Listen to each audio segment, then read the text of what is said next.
Good evening and good morning to friends who are joining us today from the Indo-Pacific region.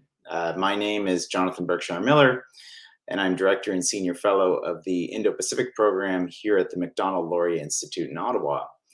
It's a great pleasure to welcome you back and to our audience, to welcome you back again to our discussion on the Indo-Pacific. The timeliness of this discussion tonight is very important, as after 3 years, we finally have now an Indo-Pacific strategy for Canada that looks at a range of the different states in this part of the world that we need to increase our ties with.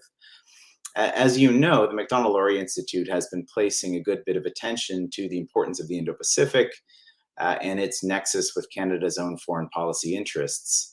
Over the past 3 years, while the Canadian government has been developing its strategic framework or approach to this part of the world, we've hosted events and given a platform to key thought leaders across the region, highlighting the key stakes and also outlining the imperative for Canada to bolster its own engagement.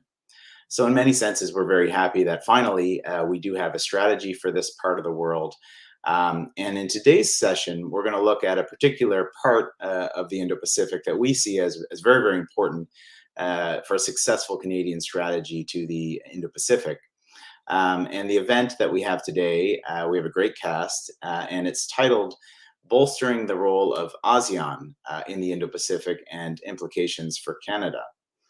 And now I think that you've seen through the publishing of this strategy and through some of the policy speeches that have come ahead of it, that ASEAN has been framed as the core of Canada's approach to the region. And I think that does make sense.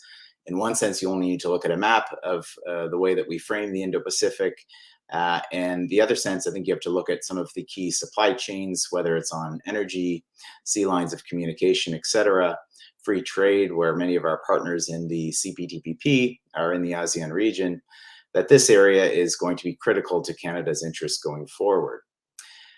From the ASEAN perspective, the development of the ASEAN Outlook on the Indo-Pacific, from my perspective anyways, underscores for the first time some of the organization's shared values and norms in the context of the Indo-Pacific. The outlook is a way that ASEAN is envisioning the Indo-Pacific and the guiding principles for cooperation with other states under that framework. And I think that's not an insignificant development, considering the different challenges within the member states and their own viewpoints of the region and of the Indo-Pacific concept. So we have a great cast of speakers joining us today to speak on these issues and give us different perspectives from their vantage points. We have speakers joining us tonight from Hanoi, from Tokyo, and from Victoria here in Canada. So we truly are scoping the Indo-Pacific region once again tonight to have this robust discussion. If I can see our cast here and just briefly introduce them before having some initial instigating comments, and then we'll get into a moderated discussion.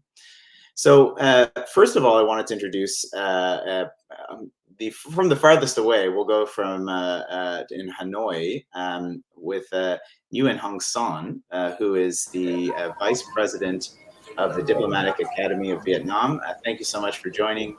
And you have a really distinguished bio and CV, but your current role is as Vice President of the Diplomatic Academy of Vietnam.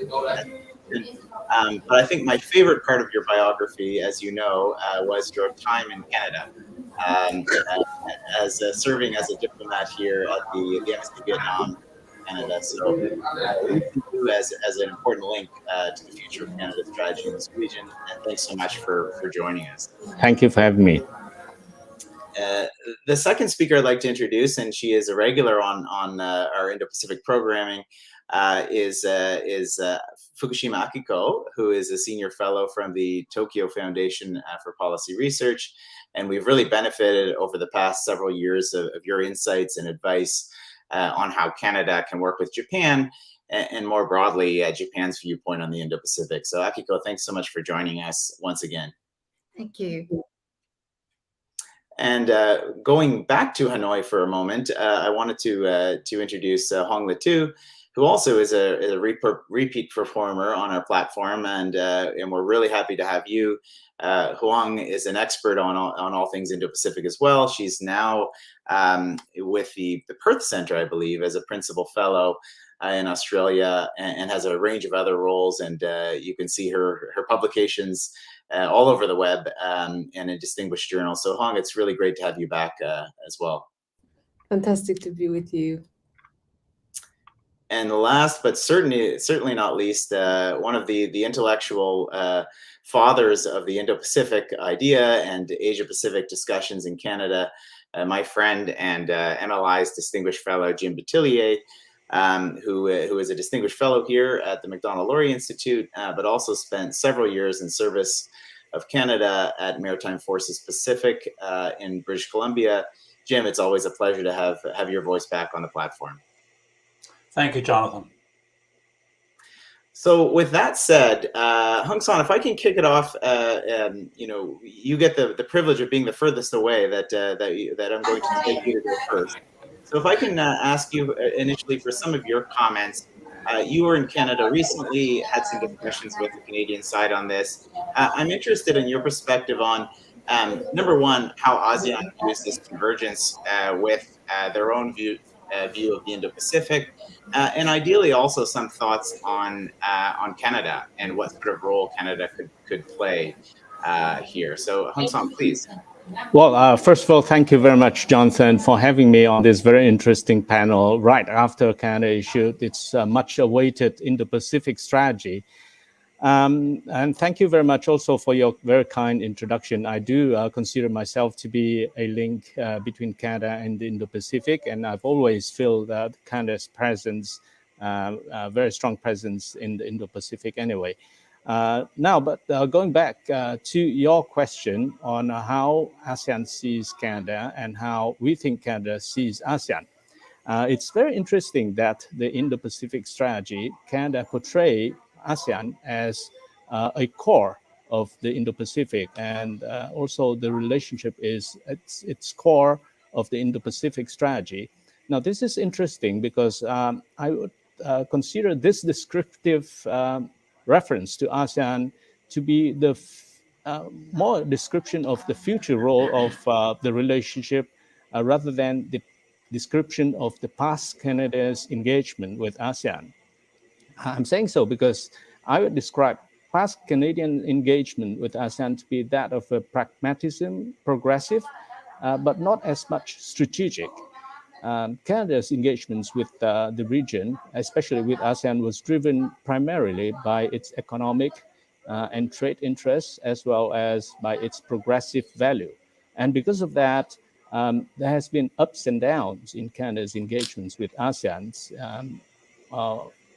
The pragmatism of the relationship has experienced some lost decade after, I would say, after the Asian financial crisis, where Canada will sort of like devalue the contributions or the relevance of ASEAN in the Asia Pacific, but then picked up again after 2010 with a flow of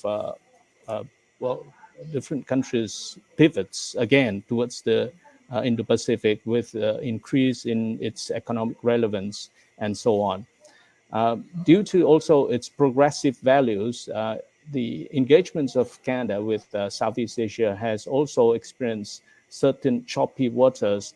For example, it had entered, whereas most of the engagement is welcomed by the region, but also on certain sphere, it also encounters some setbacks. For example, Canada's positions on the war on the drug by President Duterte sometimes created difficulties for its engagements with the region.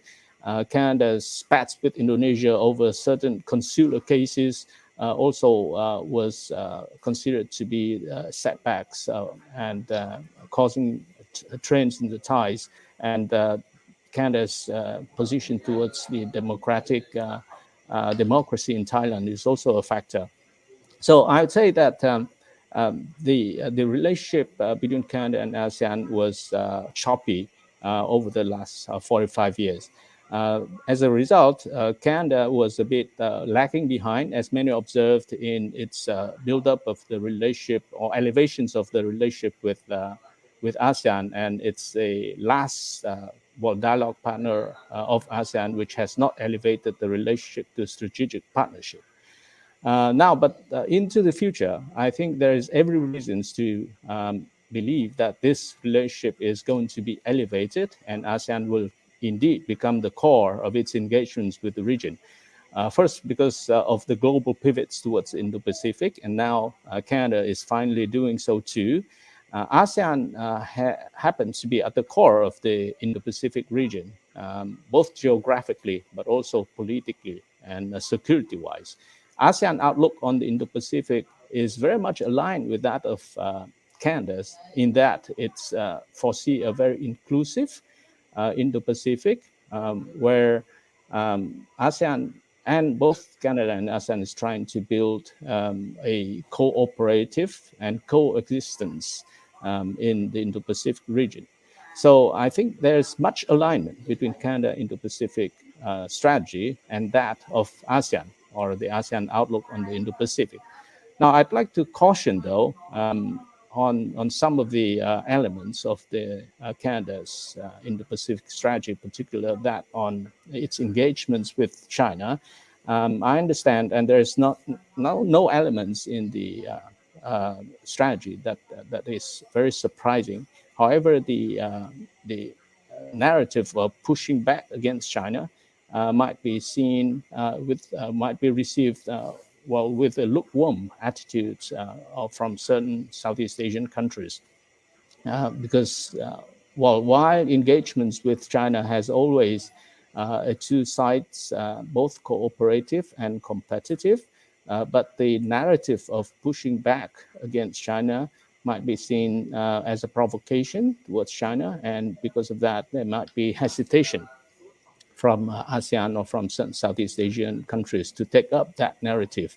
The approach that many Southeast Asian countries take on how to handle China can have similar visions with that of Canada. However, the approach, the narrative has to be a lot more nuanced.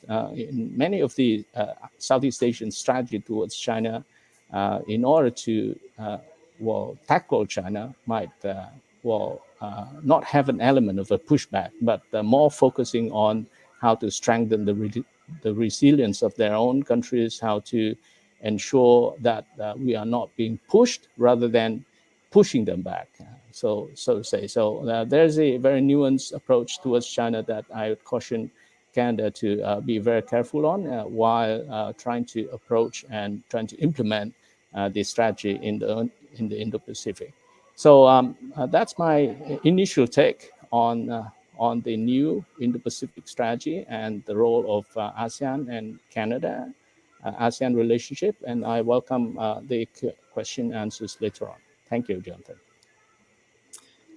Hung San, thank you very much. That some very interesting insights there, and I think that some important takeaways for the authors of the document, for the those who will implement this Indo-Pacific strategy, and a lot of it's well taken. I think a couple of the comments that you made that I think really resonate with me, and I'm interested what our other panelists have to say about it. Number one is the discussion on Canada being overly focused traditionally on an approach that as you framed as pragmatic, but really focused on economic trade and investment and progressive values, and sort of an absent role on security. And just to let you know on this, some of the initial analysis out of the Indo-Pacific strategy here in Canada from different scholars, one of the sort of pushbacks against the strategy has been that there's a claim anyways that there's not an appetite in the region for a Canadian sort of security presence. I feel that that's not the case from the discussions I've had. It doesn't mean that they expect that the security presence in the sense of the United States are to be the exact same as the Quad, but I do think actually the opposite. I think that what I've heard in the region is that they do want Canada to have a more balanced role on security, which can be a sort of a differentiating element and a way to sort of diversify and hedge from the different players there. So I don't know if that matches up. I don't want to put words in your mouth, but I do think that your point on China is well taken, but I don't think that that necessarily means that states in ASEAN don't want Canada to play a security role. I think it's just what type of security role that might be. So that's something maybe we can come back to later. I know Jim Batillier and others might have thoughts on this and happy to sort of get into them.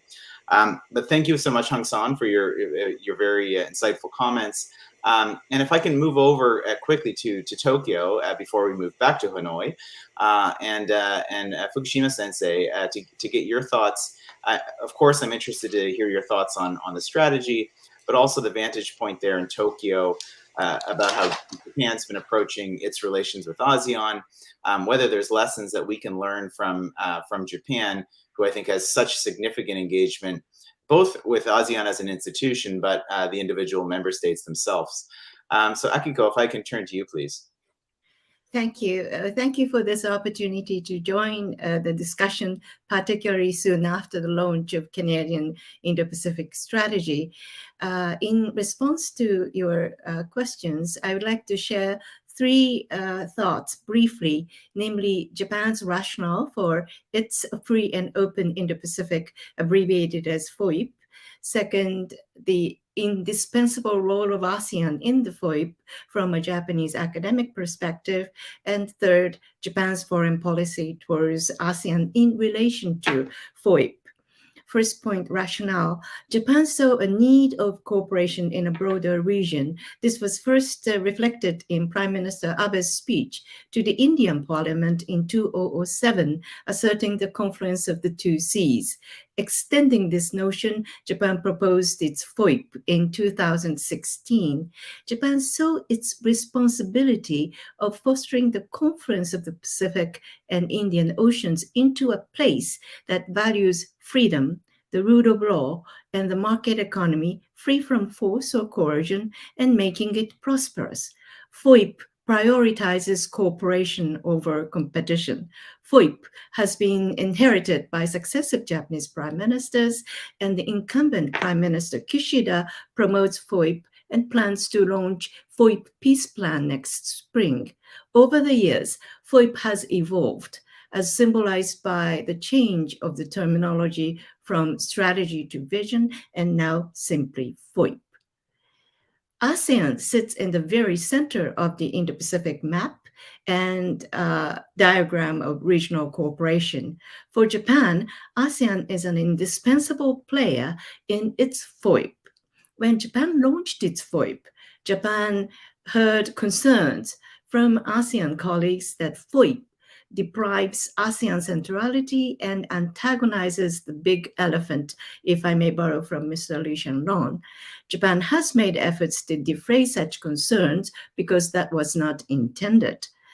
Japan, since 1973, has developed its ties with ASEAN over almost half a century. Next year, we are going to have a commemorative summit between Japan and ASEAN in Tokyo in December. The major milestone in our relations, in my eyes, was Prime Minister Fukuda's speech on heart-to-heart relations with ASEAN in Manila in 1977. The relations have evolved to the strategic partnership, in my eyes. Later on, if co-panelists from ASEAN can correct me if I'm wrong, I would appreciate it. When ASEAN announced its AOIP, or ASEAN Outlook on Indo-Pacific, in June 2019, Japan welcomed the AOIP as it shares key elements with Japan's FOIP. I observed that ASEAN Outlook included three elements, that is, ASEAN centrality, inclusivity, and the areas of cooperation, namely maritime cooperation, connectivity, SDGs, and economic and other cooperation, which overlaps with Japanese priorities. Thus, through the joint statement on practical cooperation and synergy, Japan and ASEAN have been implementing 89 concrete cooperation projects. I trust that AOIP has offered a platform for practical cooperation in the Indo-Pacific. Prime Minister Kishida in November in Asia mentioned that he will further enhance cooperation with ASEAN in the areas of maritime cooperation, including maritime traffic safety, assistance for connectivity, including quality infrastructure, healthcare measures on climate change, healthcare and measures on climate change and disaster prevention, and cooperation in wide range of economic areas, including supply chain resilience, digital technology, and food security, and economic recovery from the COVID-19 pandemic, whose tail is much longer than I expected. I hasten to add that Japan regards regional cooperation as multi-layered. In my personal view, if I may use a metaphor, regional cooperation in the Indo-Pacific is neatly layered like lasagna rather than a noodle soup once dubbed. In closing, I see convergence rather than divergence among three policies on the Indo-Pacific by ASEAN, Canada, and Japan. Since Japan and Canada have agreed on our action plan on 6 priority areas, namely rule of law, peacekeeping operations and peace building, humanitarian assistance and disaster relief, 3rd, health security, 4th, energy security, 5th, free trade promotion and trade agreement implementation, and 6th, environment and climate change. I wonder whether we three can design a new pilot projects to demonstrate our synergy and multiplier effect.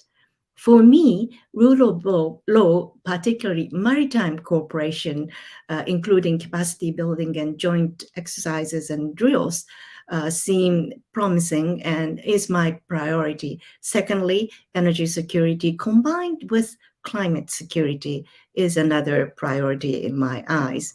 I would like to listen to the views of co-panelists, whether they see some priority areas or promising areas for three of us to work together later in the discussion. I'm afraid we are standing at a historic turning point in international relations.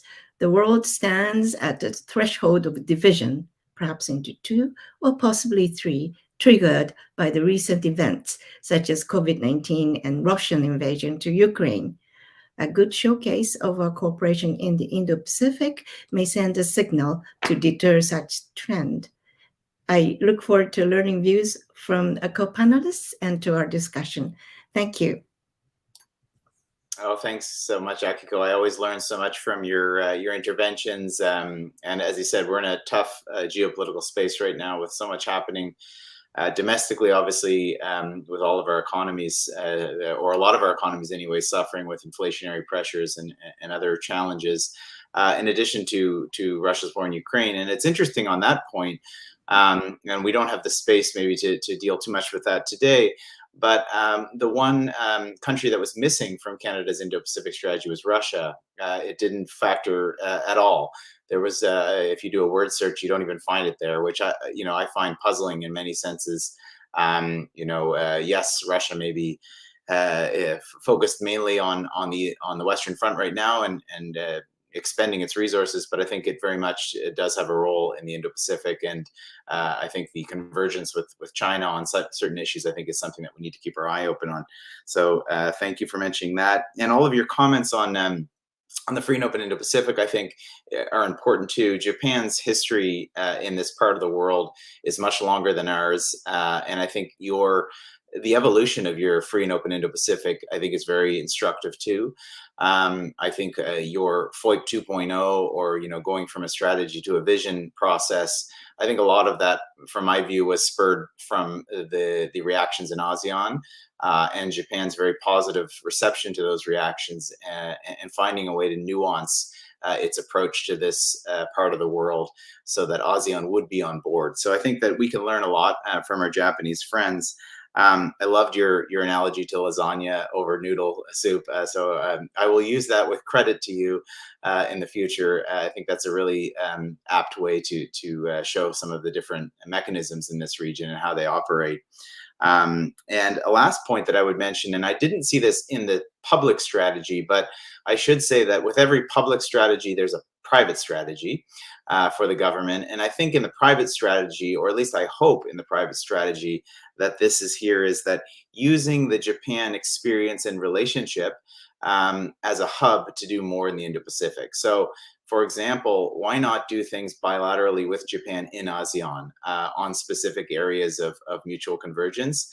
I didn't see that sort of mini-lateral language as much as I wish to see in the strategy, but I do think that that's one of the areas or one of the layers of lasagna that we need to engage with, and I hope we do engage with.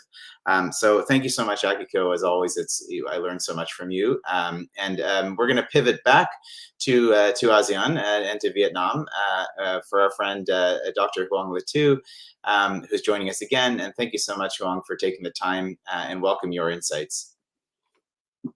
Thank you, Jonathan. Great to be with you. And I've done research, comparative ones about different Indo-Pacific strategies. So I was very excited to have a new sample to the collection of Canada, having its own Indo-Pacific strategy, and how does that compared to the different already announced in different Indo-Pacific strategies.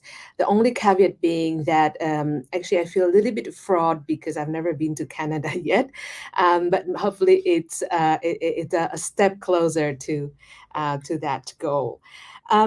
I would agree with everything that Dr. Sun and Professor Akiko have mentioned, with only few supplement comments, and three of them I'd like to present right now. First being that ASEAN, as we speak about, is very divided, is a very different beast than the ASEAN we have known for decades. And yes, it is mentioned as a collective, and often, Southeast Asia as a region is equal to ASEAN. But ASEAN has been quite diverse within itself. But in recent years, I think it's become quite apparent that ASEAN is very divided, and increasingly so. And in foreseeable future, I think it will remain so, given the internal crisis, internal challenges that it is struggling to cope with, be it, for example, the membership of Myanmar, for example, or if we will see an addition of Timor-Leste next year. That would only add the complexity to ASEAN internally, and probably even widen the gap within, and ASEAN individual members have very different views, very different strategic outlooks on the region, very different strategic and securities assessments, and also their individual relationship with external partners. But together, although there's no one ASEAN foreign policy, there are some common grounds that can be quoted, and I think Dr. Sun makes such a good analysis of that.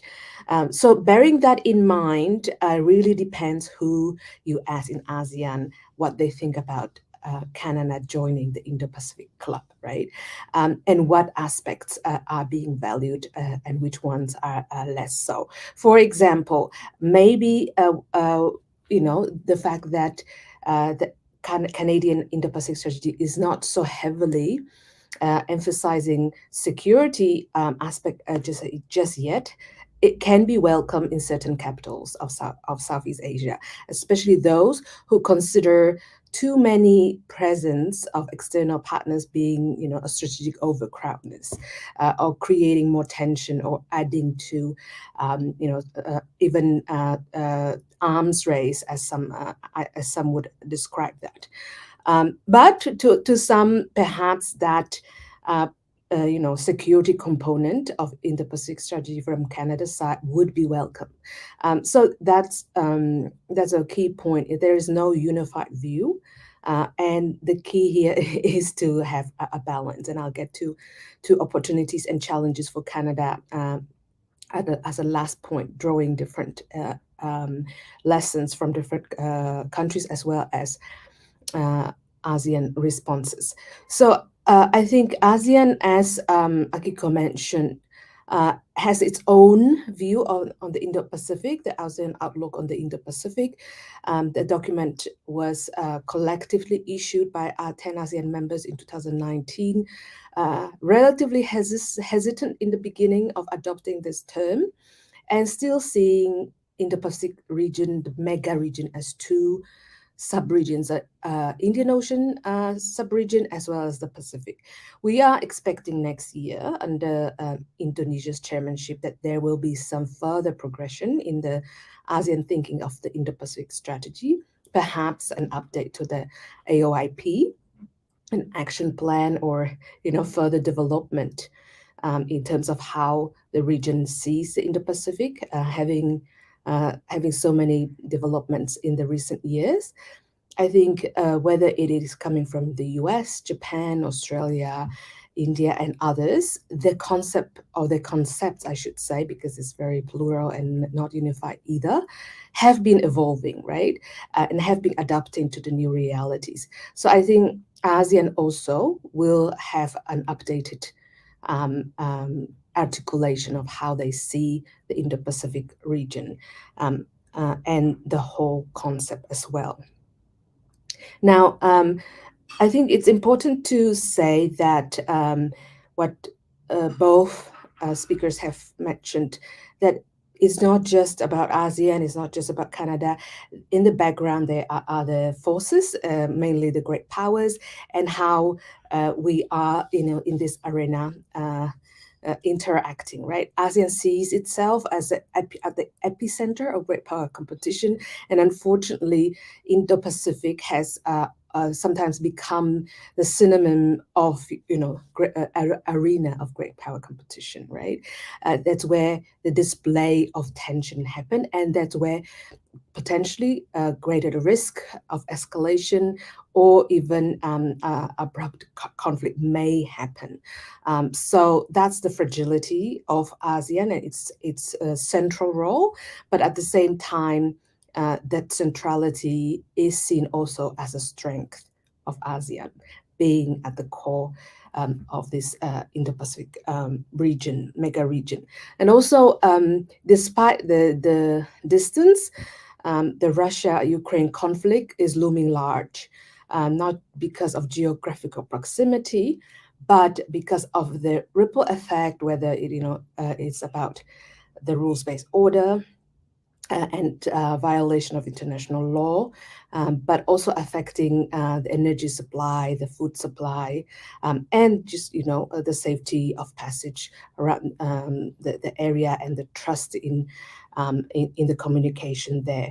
And what I wanted to make a reference to what Dr. Sun said about taking sides or pressure. This is a very important point, and I could draw Australian example into that, because not very dissimilar to what Dr. Sun was cautioning, that value-based foreign policy is also has been also a factor in, for example, Australian engagement with the region, right? And the conflict in Ukraine, of taking very clear stance on any issue, especially as big as Russia's attack on Ukraine, is a good example of that. Another one Dr. Sun mentioned was about the stance towards China and its international behavior, for example. I think that's the lesson from Australia, is that value-based foreign policy need to be calibrated to the region, because that can be a factor, but at the same time, it's hard to compromise if it is how Canada operates with its foreign policy. So it's a very difficult balance to strike, because at the same time, you want to be yourself when engaging with anyone, whether it's ASEAN or any other country.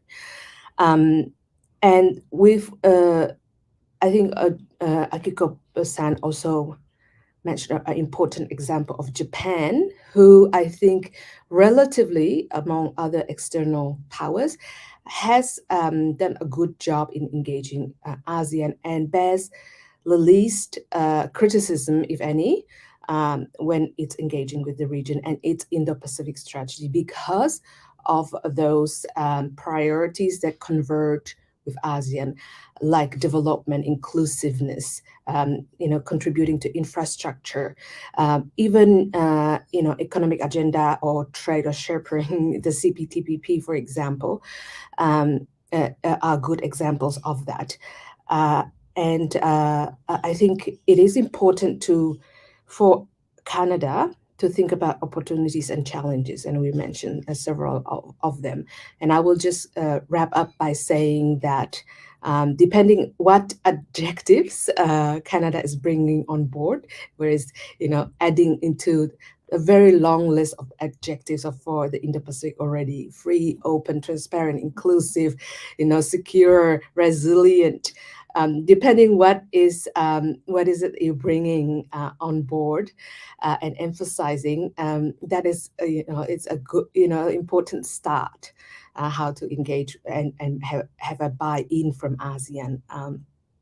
I would just supplement a few things to be considered in Canadian Indo-Pacific strategy is that should be emphasis on multilateralism. This is what ASEAN values, and we don't have to look far to see that the recent summits, whether it's where ASEAN countries, Cambodia chaired ASEAN, of course, but Thailand chaired APEC, Indonesia chaired G20. I think the emphasis was about the successful multilateralism in the era where great power competition are not conducive for multilateral cooperation, for example.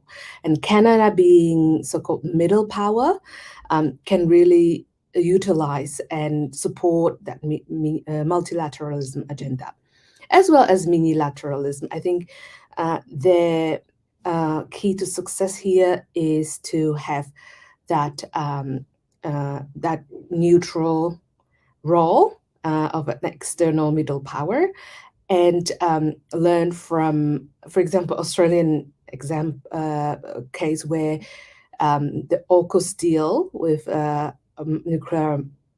nuclear-powered submarine was seen as too much of arms race and bringing too much, adding to the arms race and tension to the region, even though it's not a unified view, and even though there are countries in the region that would support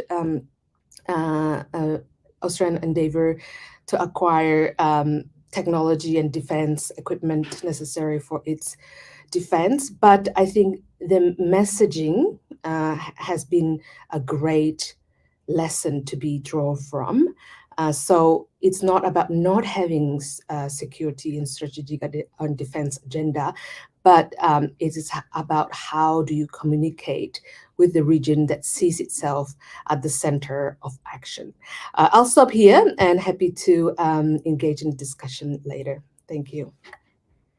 Thanks very much, Wong. Very interesting insights. And again, I think ones that the Canadian audience needs to hear. Two things that several things came out of your remarks that piqued my interest. One thing is the words do matter. Obviously, the action matters often more, but the words that we use, I think, matter. And on that point, even looking at the different nomenclatures that people refer to this region as, the free and open Indo-Pacific, I think we heard Akiko talking about. The interesting thing I would note, Canada several times has mentioned this at an official level. So our Prime Minister, our Foreign Minister frequently uses free and open and inclusive Indo-Pacific. But there was no mention of it in the strategy. So take what you will on that. I think that from what I've heard from officials is that the spirit or the embodiment of the free and open Indo-Pacific is felt in this strategy, but it is not specifically listed. The other thing, and why I think my second point on empathy is important, and the way that we need to listen to those in the region, is when we say free and open and inclusive Indo-Pacific, what do we mean when we say inclusive? Interesting with discussions with other Asian friends over the past couple of years, inclusive often in an Indo-Pacific concept is thought about how China is involved, how the region engages with China. I think Canada's vision of inclusive is a different sort of definition. And I think their sort of definition is more about on the value side.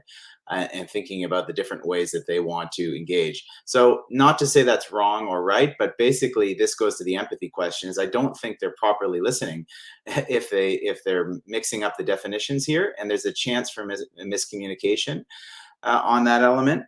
Again, just to hammer home on this empathy point, and I know, Jim, maybe I'm priming the pump for you on this, but if we don't understand what our partners want from Canada, what sort of engagement, whether it's on security, whether it's on trade, whether it's cultural, this balance between values and interests, we can't craft a successful strategy.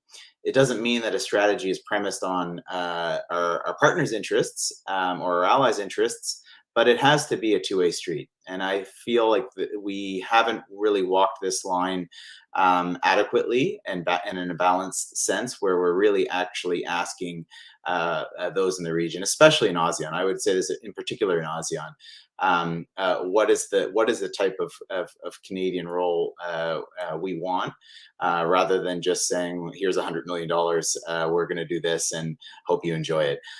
So with that being said, I'm going to now move to Jim, who I can always trust to be frank and honest, and to give his insights on the Indo-Pacific, the ASEAN role in it, and his insights on the strategy and whether it addressed any of these questions that we've all been talking about so far tonight.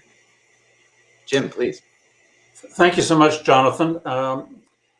38 years ago, in 1984, the newly established Asia-Pacific Foundation of Canada published a brief document in which it recommended that Canada should aggressively, in the best sense of the word, engage the Indo-Pacific, or Asia-Pacific as it was then known.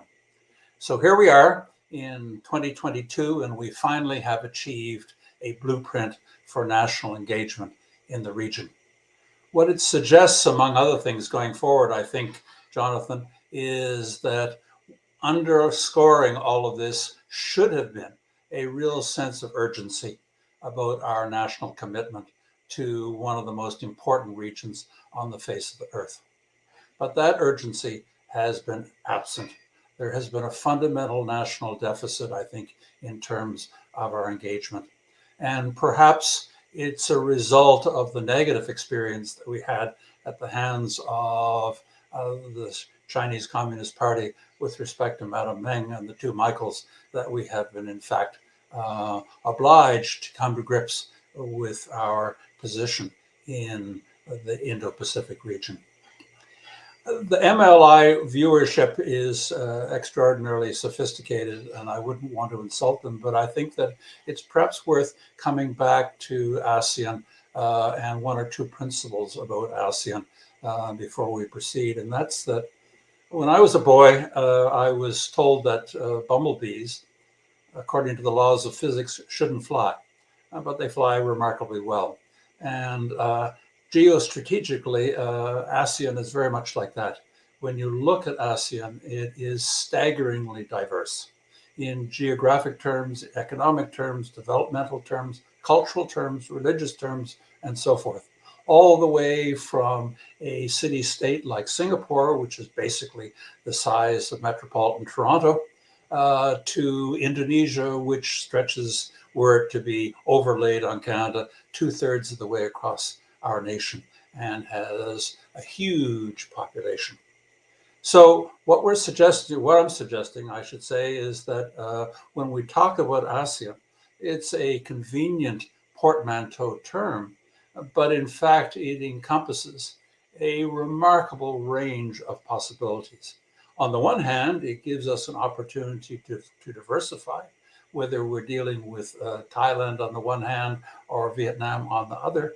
But at the other side of the coin, what we find is that we have to be, and I think our first speaker put it succinctly and was providing excellent advice to us, that at the heart of our engagement has to be nuance.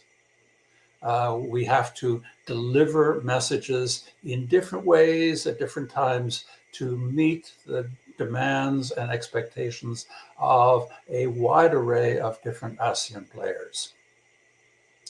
Secondly, I think it's very important to realize that there's a fundamental tension in ASEAN. Again, many of our viewers will be well acquainted with this tension, but China is the #1 trade partner for probably every single member of ASEAN. But all the ASEAN states, I would suggest, perhaps with few, if any, exceptions, look to the United States as the great security guarantor in the region. Now, I would also add that there is a fundamental sense of anxiety in most ASEAN capitals, from my perspective, that they wake up in the middle of the night wondering whether, in fact, the United States will be there.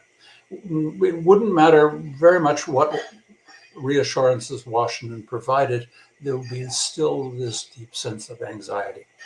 And so underlying this community is a sense of uncertainty in terms of the larger geopolitical balance, the way forward.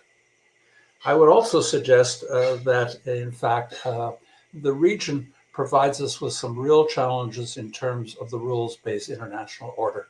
And we can see that highlighted dramatically in the standoff between China and its claims in the South China Sea and the claims of states that border the South China Sea.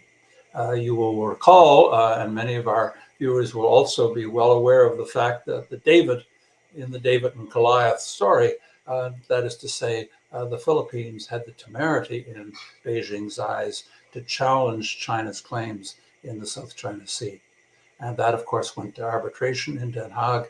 And after several years of deliberation, the International Court ruled that, in fact, the Chinese claims in the South China Sea were fundamentally baseless.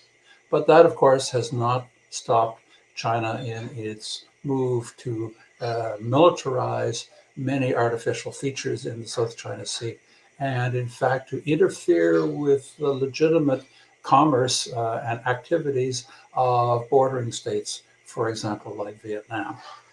So we must, as a state, come to grips with this major challenge in terms of the way in which the international rules-based order functions. I would also suggest that there's a paradox, an irony, in the sense that at the very moment that the ASEAN association has transitioned towards being a community, its capacity or status as a community is in fact in danger. I say that in the sense that it strikes me that both Cambodia and Laos are on track to become vassal states of the great middle power. And this, of course, strikes at the heart of the community, which is predicated on the idea of consensus. It will be very difficult moving forward to have a consensus-based association or community when it comes to any issue involving China, when two of the states are fundamentally aligned now with Beijing.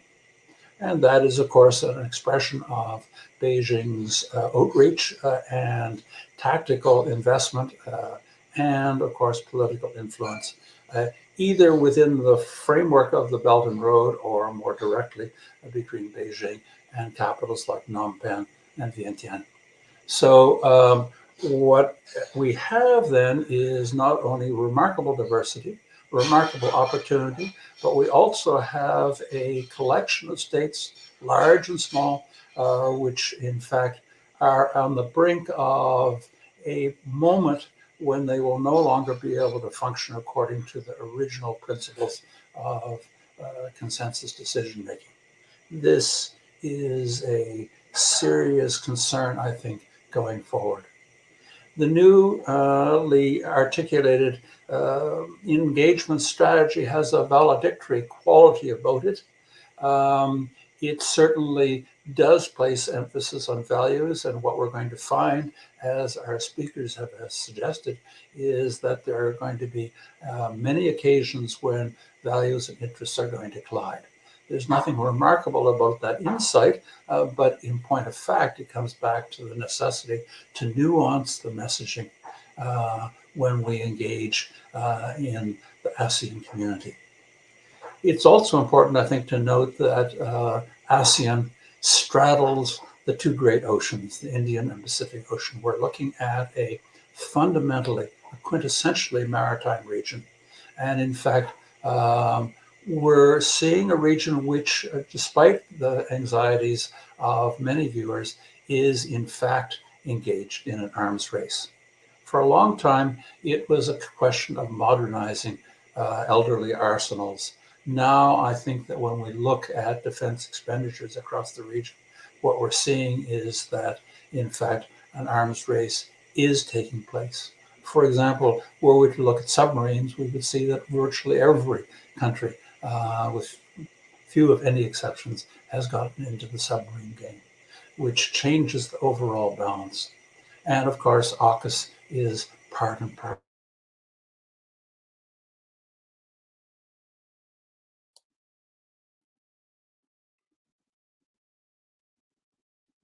Sorry, Jim. It seems like we might have missed you there a little bit, but we will come back to you when you get back. This it provides a good segue though, because I think a lot of the comments that you've been making do resonate.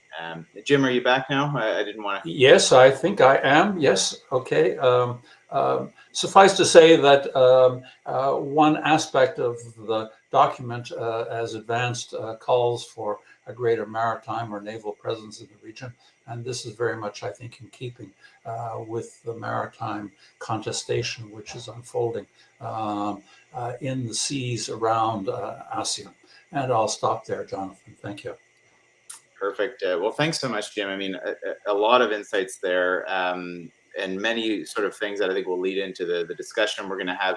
I know I do want to go quickly to Hung San, because I know that you have to leave quite shortly for another engagement. But one of the points that I'd like to ask you, Hung San, on, you've had a chance to hear the comments from Akiko, from Huang, and from Jim, and this this point of nuance, I think, keeps coming back. And I think Huang brought this up, which I think is important. It may seem like an obvious point, but I think it's one that the Canadian side often overlooks, is that ASEAN as an institution is important, but ASEAN fundamentally is made up of individual member states. And as Huang mentioned, this complex scenario is about to potentially get more complex with an additional member state potentially joining with Timor-Leste. So I guess I want to ask you, Hung San, on this nuanced question, and particularly as it relates to China, because I enjoyed your thoughts and comments on China. As you know, in our strategy, we do label China as a disruptive actor in the region and internationally.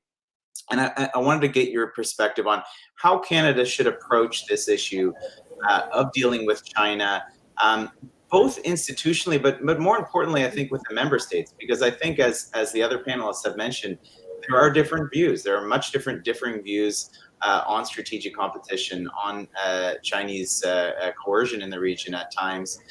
So how should Canada try to feather this? Should this be a different scenario depending on where we're going? And I'm really interested in your thoughts on that point.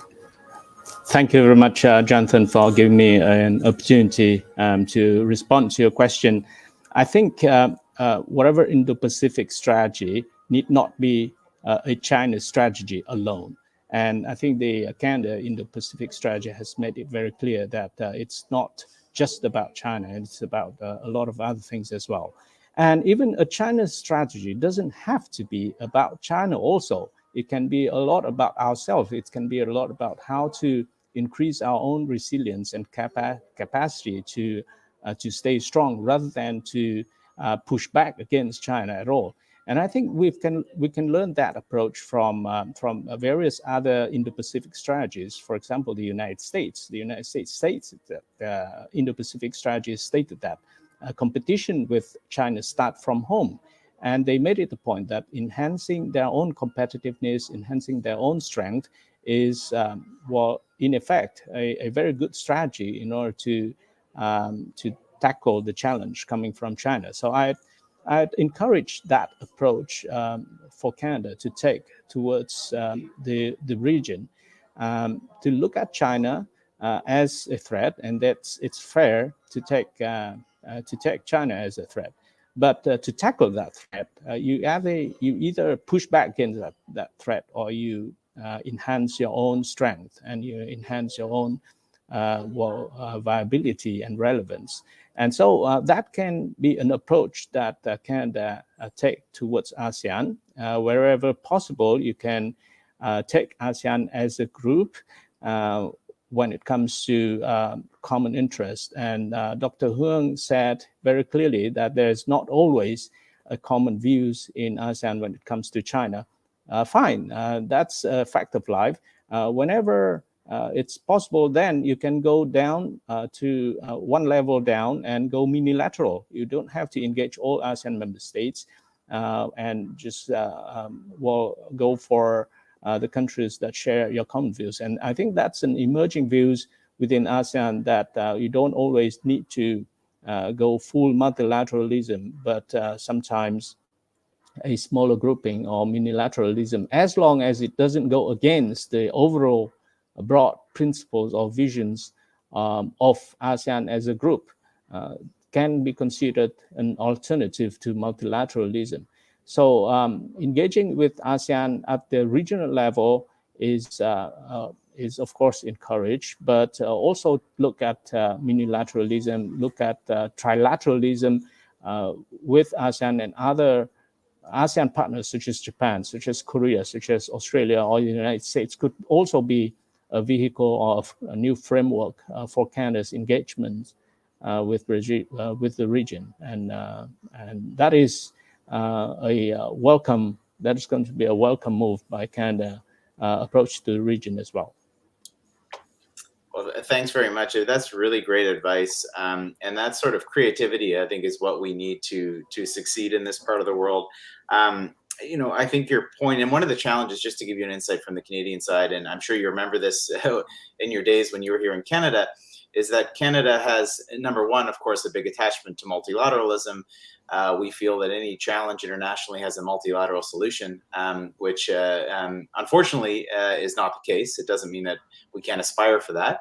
But the second part is specifically on ASEAN. I think that our strategy has been so focused on elevating ourselves, whether it's to the strategic partnership level, getting a seat at the East Asia Summit, getting a seat at the ADMM Plus, that all of our goals have been so focused multilaterally that we've tended to neglect the bare bones of those relationships, which are bilateral in nature, and which can be trilateral, which you suggested. So I really, take that point very well, and that sort of creative way of thinking to achieve some of our aims. I wanted to quickly move to Huang on this point too, because I think this kind of hits at some of the elements that you talked about in your talk about the way that we approach China and some of the nuance that we have to go about it. I guess a question that I'd have for you to sort of add on to this is that you mentioned that certain states may be wary of a security role, other states may be more sort of welcoming of it, depending on how that role might work. I guess my question would be, and I guess this goes on the crowded strategic space comment that you made, that it is a crowded strategic space in the Indo-Pacific and many players are coming in. Is this more fueled by the strategic competition between the US and China, or is this more fueled by the natural rise of China and some of the positive, but a lot of the negative elements that are coming out of this? I mean, I guess both of them are reinforcing in a way that you have the rise of China has led in many senses to strategic competition. But the reason I ask that is because you would imagine states in the region would be wanting, if they're worried about China's behavior more than the strategic competition piece, you would imagine that they would want more players to be involved, as long as it's under certain sort of areas. So I wonder if you could sort of address that sort of quandary that we're in. Yes, that again goes to my first point, which is, very different countries have very different assessments of the strategic challenges in the region. So the challenge that China pose is not seen the same, for example, from Hanoi or Phnom Penh or even Jakarta, for that matter. And it is often that Jakarta or Indonesians and Malaysians are the ones that say that cautions against the strategic overcrowdedness, especially when the Europeans launched their Indo-Pacific strategy and sent the boats into the regional waters. But if you ask Vietnam, where the sense of challenge, security challenge to the regional stability as well as their individual sovereignty is really heightened, and it is clear that is a challenge coming from China, the response would be yes, the more the better, right? The more external actors involved in a way that to safeguard the global commons of the sea rather than being it controlled by a sole major power is a welcomed outcome. So actually Hanoi is very active in engaging the Europeans, engaging Australians, engaging Japanese, Koreans, and now Canadians as well into the region, making it a web of external actors who first of all care about the region, have a sufficient attention to the regional matters, right? But also can help to bolster that respect for global commons when we talk about maritime, for example, claims and control, in fact, right? Because otherwise the Southeast Asian countries are in a very disadvantageous position of huge power disparity with China. And so again, to answer your question, it really depends on who you ask. Some can attribute that growing challenges that it is in fact driven by the rise of China and its increasingly muscular and militarized posture, but others who don't see, or there's a let's be honest here, there is a level of denialism among certain circles, and they would prefer to attribute it to US-China competition alone, and any external actors who kind of chip into the choir, whether it's Canada or the Europeans, might meet with the same response, right? That it is heightening the tension, even though, for example, the maritime activities or patrol or presence are not necessarily hard security driven, but just a sheer presence there. So there is what is happening, and there is how things are being interpreted, and the narratives that is put out there. I think the disadvantages of US being so wobbly in the region, often present or not, makes it easier to turn the narrative about that it is US or US-China competition that is making that tension, rather than being a present and contributing actor. So and I think US, especially under the Trump administration, didn't calibrate the narrative well enough, and so US engagement in the region and the Indo-Pacific strategy and its pronouncement, especially when executed under Secretary Pompeo, was very it was triggering all kind of not very advantageous responses from the region, and did contribute to this anxiety that US is just there to raise the temperature and is very close to confronting China, and that might risk the region being collateral damage.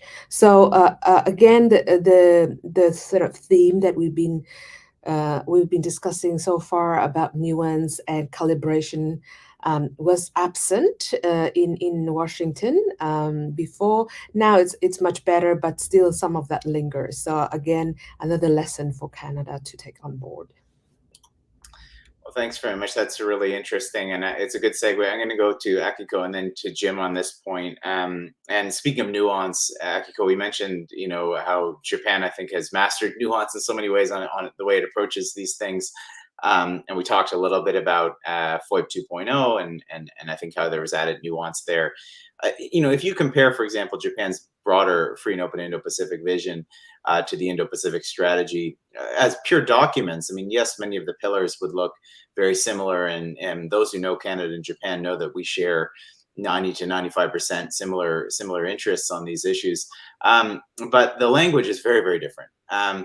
And one thing I wanted to leave you both, Akiko and Jim, with before you comment on and get your views on this is, as we noted that China was labeled a quote unquote disruptive actor, but the perception of what does disruptive mean, and I mentioned before on inclusive and the different sort of views of inclusive. I think some of the discussions I've heard in Canada on disruptive actor is not necessarily meant to be a negative term. And I think obviously when most people read it, I think they immediately think in a sort of pejorative or negative sense. But I think that the intention was to say, look, this is a reality that things are changing. We have a new power coming up economically. If the trajectory continues, they'll be the largest economy soon. Their military is rising at a breakneck speed. This has created a disruption to the way that we know the power balance. It wasn't necessarily making a judgment, although I think that in many terms we've had that perception that indeed it did make a judgment. So I wanted to move to you, Akiko, just on this issue of China. Japan obviously has its own concerns about China. And a range of different security reviews will be finalized at the end of this year. Do you think this sort of framing on China will be, how could we manage it? Learning from your experiences in ASEAN, how can we manage this while still recognizing the threat of China, manage this in our relations with ASEAN? So we'd love your sage advice as Japan, who's engaged for so long in this part of the world. Jonathan, this is a very difficult, tough question. And I concur with the points made by ASEAN colleagues, two distinguished colleagues from the Vietnam about nuance.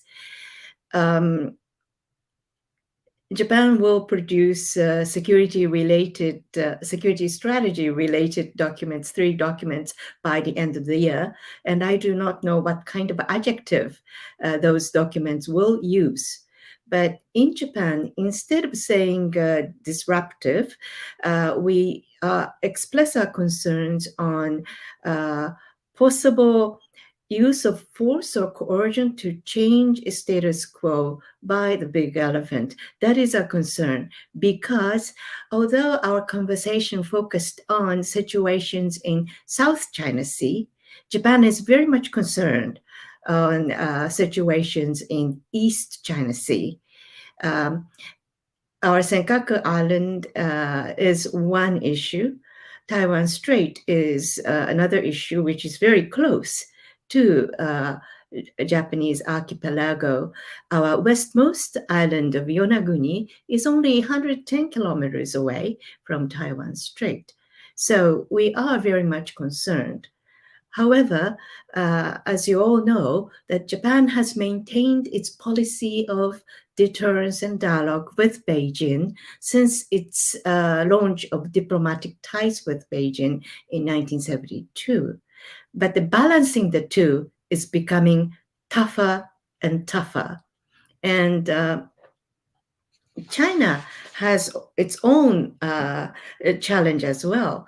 If I may recall correctly, I think Mr. Xi Jinping said that he would like to make China to be loved by other countries. I haven't followed up how it is implemented in China since his remark, but there is a notion of such. And in November, Prime Minister Kishida had a session, had a meeting, summit meeting with Mr. Xi Jinping during Asian conferences in November and had a good discussion. US did, as well as Canada and others did. And looking at Chinese approach in those meetings, I have sensed that they are also looking at dialogue as well. So each of us have to come up with our own China policy or our policy to court with China. I do recognize that US has used the term the only competitor in its national security strategy. EU has used the expression the systemic rival. And these shows that every one of us have concerns on its relations with China. But when I look at all Indo-Pacific related documents, I always find dialogue or cooperation with China without exception, if I'm not wrong. I have to do word search again to make sure.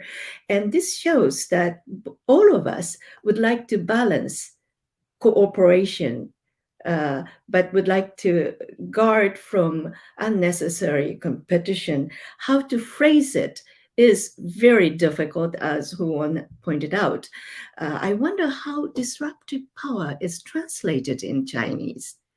When we started to have security dialogue in the region, I did work on the project on security lexicon with Canadian colleagues, and I have discovered that different same terminology can have different implications in different languages. So we may need to be very cautious in using a term. I hope my country would be cautious as well, and we have been very cautious. Sometimes we have been criticized and have learned the lesson and have modified it. But that's something we have to do. And as we all look at both competition and cooperation, I think multi-layered structure of lasagna should start from bilateral to trilateral, plurilateral, minilateral to multilateral.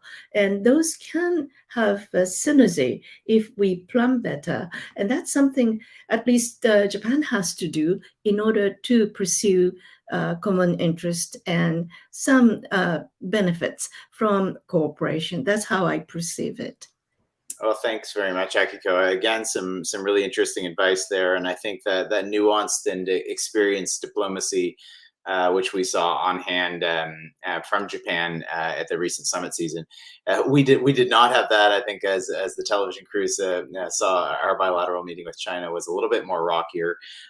So we can always learn more from your side. I also found it interesting. Cooperation, as you mentioned, was identified in this document, cooperation with China when possible and when in our interests. And one word that was not referenced in this document also was decoupling or friendshoring, even though some of our leaders and cabinet ministers have used these words in reference to China. So I think you're right. I think there is a recognition that there's a need to sort of find ways to engage and live in the world where China is a big part of the region. But I think this goes to I'm going to turn back to Jim on this before getting the audience, because from my view, China is obviously a big part of the region, a big part of the economic integration in the region, but it is not the region. And I think this is the question that I want to get to Jim on, is that one of my sort of pickinesses with the strategy, and maybe this is the way that it read, is that I'm completely fine with calling out the actions of China and trying to find ways to sort of mitigate those actions. But the sequencing, I think, was off. And the reason I say the sequencing is that it shouldn't be that China is a challenge and therefore we need to work with Japan, South Korea, and ASEAN and India. From my view, it should be the opposite way around. We have shared interests with Japan, South Korea, some states in ASEAN, and an interest in the institution itself, as well as emerging ties with India. That by itself is important. And then there's the China challenge that we're all going to have to work on in some senses together, the good and the bad.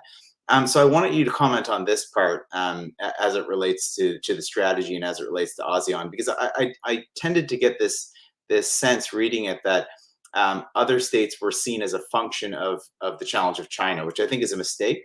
I think that we should be engaging with the region on its own merits and looking at it in that sense rather than sort of the China-centric lens. But I wanted to get your thoughts on this, Jim, before we get to the audience. Thank you. Thank you so much, Jonathan. I'd like to commend Kiko-san for her comments with respect to the diplomatic lexicon. It's very, very important for us to realize what words mean.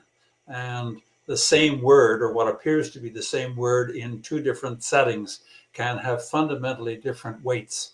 And I was reading a very interesting analysis recently of the mistranslation of official statements coming out of China and how they read in the West and how they read in a Chinese context. So this, I think, is an important caveat that we need to bear very much in mind when we look at public documents with respect to the region. I would entirely agree with you, Jonathan. I think that we do need to engage the nations that you enumerated much more actively, aggressively, once again, in the best sense of the word.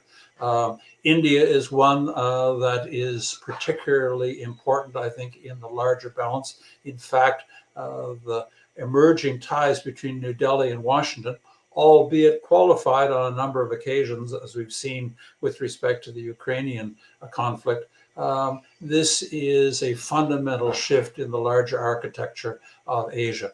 I remember some time ago writing to a senior colleague in Ottawa suggesting that we really, as a Navy, needed to begin building relations with the Indian Navy as a long-term strategy.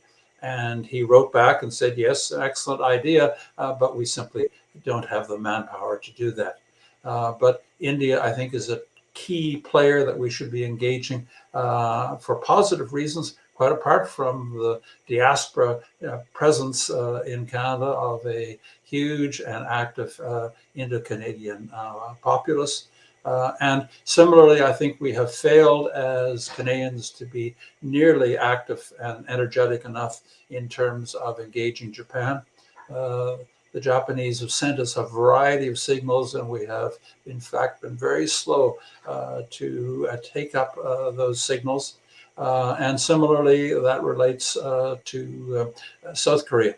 And of course, we have long historic and emotional ties with South Korea by virtue of our contribution to the war on the Korean Peninsula in the early 1950s. So I would entirely support your thesis that rather than seeing it in negative terms, rather we should see the engagement strategy as an opportunity in positive terms to engage major players in the region who in fact are beginning to come out of their shell. And I say that particularly with respect to Japan. Although if we look at India, we see a certain uncertainty in New Delhi, but that broadly speaking, India is beginning to move increasingly in our direction in diplomatic and military terms. So I think that's an important element highlighted and should be developed in the engagement strategy. Well, thanks very much, Jim, and to everyone here. We're going to just move really quickly to what I would call the lightning round, because we've had such great discussion that we only have about 10 or 12 minutes left. But so I'm going to bundle a couple different questions into sort of one final sort of a round of thoughts from everyone here. And you know, Jim, I think Akiko Huang and Hong San mentioned this before as well. The importance of words, I think, is a real key takeaway. We've been talking about nuance here. We had a little discussion over inclusive and what that means, a discussion over disruptive, and other sort of terminologies. And I think this goes back to this key point of which I made, and I think a lot of you implied, which is the need for much more empathy. Canada needs to be on the ground more. We need to be having these discussions. We probably need to be listening 75% and talking 25%. So that we understand the players that we're engaging with.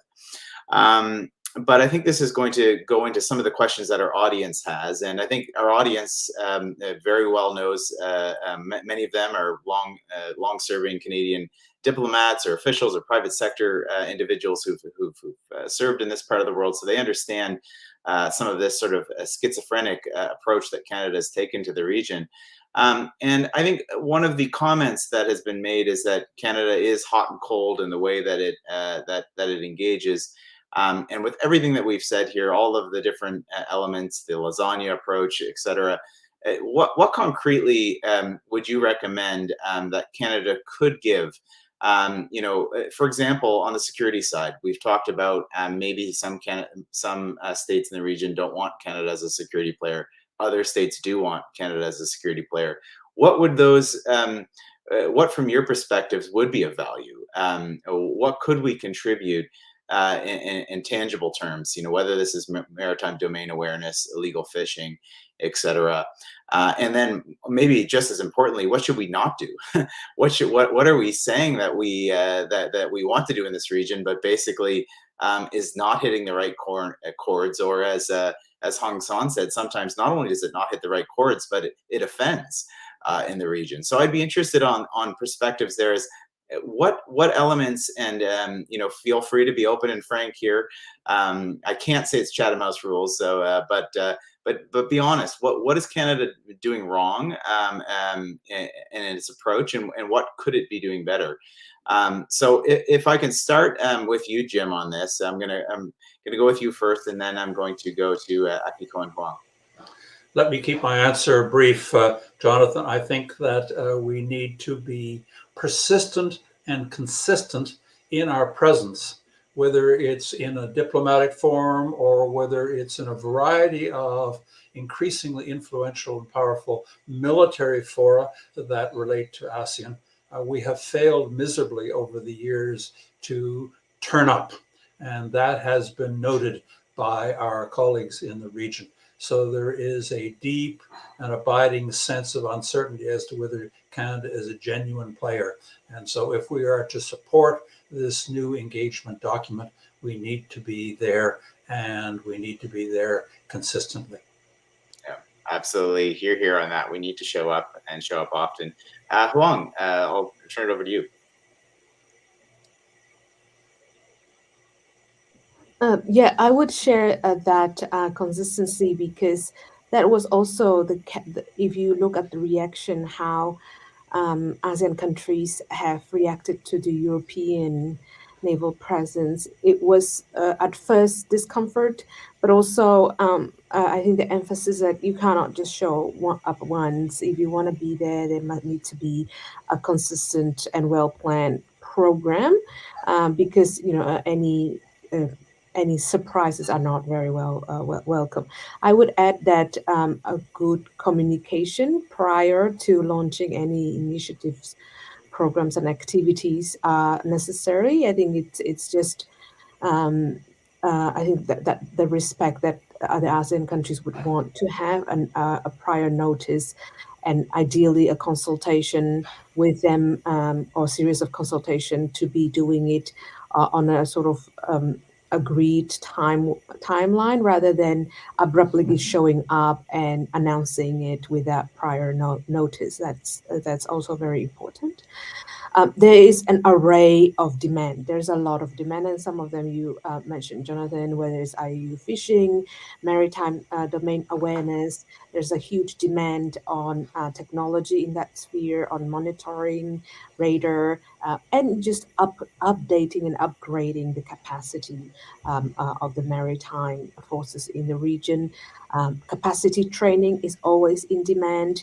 New areas such as blue economy is also something that the Southeast Asian countries, especially maritime countries, are very interested in, and also just protection, the sea lanes of communication, or even the undersea cables.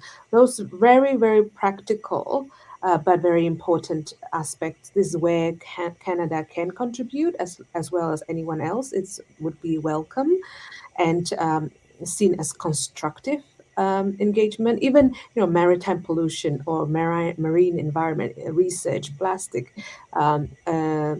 management. There is a huge area of demand and need where there aren't sufficient resources, planning, policies in the region, and it's always welcome for external partners to bring those initiatives and drive them or partner with the regional countries. So there's no shortage of areas where Canada can cooperate with and be seen as a constructive player. I would also just end up on the note that you said Canada may have had a schizophrenic approach, but if you look at some of ASEAN responses, those have been also very, very, sometimes also very schizophrenic, because there is what narrative is about, we don't want others to be involved, or overly, paying overly attention to this region. But at the same time, there's a huge demand on those practical cooperation, contribution, support in resources, and as well as support in capacity building. So if you go into the nitty-gritty or practical issues, even joint patrols and exercises, and if you communicate it well and come with a consistent program, I don't think anyone would chase you away. That's great insights, and I mean, I think thank you for the tangible sort of ideas, because I think that's specifically what we need at this point. But your point on communication, I think, is essential. So the strategic communication with the players before, during, and after implementing any projects, I think, is a really, really important one. I think back to Jim's comment in his opening comments about the sort of valedictory sort of way that the strategy looked, and I would agree with that. And I also think of the way, for example, our Prime Minister, it was great that he was there at the East Asia Summit and made some announcements, but I also got that sense of a valedictory sort of speech and approach there too, that we're here, we have initiatives, we have money, we didn't consult you, but we hope you like it. And I think that there's a reality that we need to have these conversations months and months before, to understand that, number one, as I said before, that it's wanted, that it's going to be effective, and number two, that it complements with other partners, what other partners in the region are doing as well. We don't want to duplicate efforts. We don't want to do something that is seen as undesirable in the region either. So I think this element of communication all the way through is a really important takeaway from my side. So Akiko, I'm going to give you the last word, and just to add, to be the bad taskmaster and ask you one additional question on this. But Japan has had such great experience with the minilaterals that we've talked about. The Quad obviously just being one of them, but I mean, well before the Quad, that you've been engaging in so many different minilateral approaches. Also within ASEAN, I think different ways that you engage with ASEAN, which has been effective. So I wanted to ask you, of course, the question of what Canada could do more concretely in ASEAN, but also with Japan. As I mentioned before, I think there's no greater partner or more natural partner for us, in my mind, than to work with Japan. We have a very evolved relationship with the 6 elements to work on through AOIP. So I wonder if you could touch on, do you think that there's a real possibility for us to do things trilaterally with Tokyo in the ASEAN region? My short response is yes, and I hope that would realize in the future. We have already agreed on 6 priority areas for cooperation in the Indo-Pacific prior to the official launch of Canadian Indo-Pacific strategy. And there are numerous elements that we can pursue, which have been covered by Hu-Won, so I won't repeat them. But I believe Canadian strategy on Indo-Pacific will get attention from other players, not only in the Indo-Pacific, but beyond. And this will promote more discussions on how we can work together on the Indo-Pacific. I didn't say in, but on the Indo-Pacific.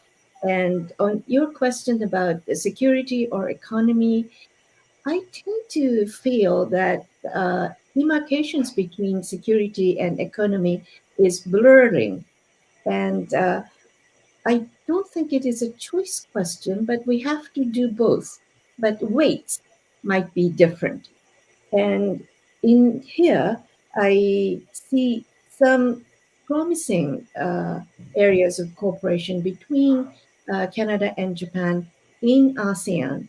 For example, maybe we can combine energy security and climate security together in ASEAN, working together for all overall benefit in terms of climate change as well as shortage of energy. We all suffer from energy security, and we have been assisted by Canada, which Japan is very grateful.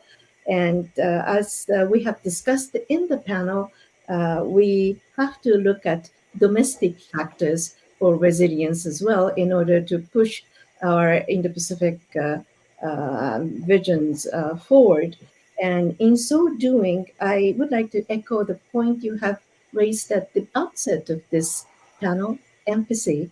I think it is important to have two-way traffic of communications. Japan has learned a lot from ASEAN colleagues who have been very straightforward in making points to me. For example, we do not want to take sides. And that was a strong message to me in thinking Japan's strategy to ASEAN as well as to Indo-Pacific. I'd like to echo your point about empathy, and I really hope that Japan and Canada can work on our action plan on Indo-Pacific. Thank you. Well, thank you, Akiko, Jim, Huang. This has been a really fascinating discussion, and you know, as great as it is that we're finally now talking about a real live strategy. What I often, and I do salute those who did the hard work on this. I think the reality is that the work begins now.